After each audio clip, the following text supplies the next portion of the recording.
Hello and welcome to Thought for September the 26th. Our readings are 1 Chronicles chapter 9, Ezekiel chapter 22 and Luke chapter 19.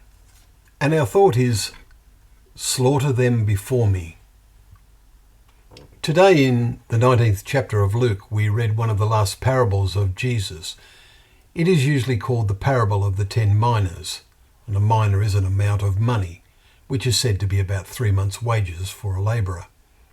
The parable features a nobleman who went into a far country to receive for himself a kingdom and then return, we're told in verse 12. As he went away, his servants were each given 10 minas and were told, engage in business until I come. Verse 13. But the citizens, as distinct from the servants, sent a delegation after him saying, we do not want this man to reign over us. Verse 14. Let us make sure we are effectively using our minas, that is, our opportunities and talents. How depressingly true is the attitude in the world today. Just about everyone thinks this life is all they have and want to indulge in their own thing. And what a variety of things there are available to them. How distracting this often is, especially for the younger generation. They ask themselves, do I really believe there is a nobleman who is going to return? And how soon now? Tomorrow? How well am I using my talents? There is a saying that tomorrow never comes, but one day it will. And how soon now?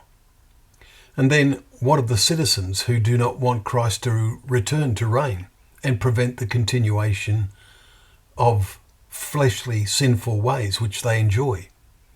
We cannot envisage what the literal application is of the edict to slaughter them before me will mean in reality for those who have been totally godless.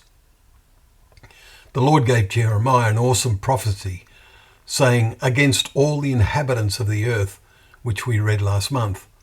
The prophecy pictures the day when disaster is going to go forth from nation to nation, and a great tempest is stirring from the farthest parts of the earth.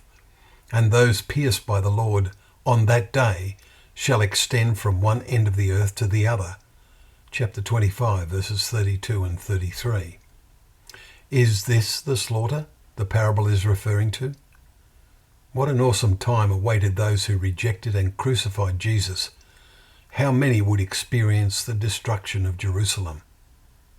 Our final thoughts come from the words of Jesus in today's chapter, as he wept over Jerusalem. He said, would that you had known the things that make for peace, but now they are hidden from your eyes. Verse 42. Let us help each other to make sure they are not hidden from our eyes. Well, thank you once again for joining us for Thought for the Day, where together we can open up the pages of God's Word, knowing that Word to be a lamp to our feet and a light to our path.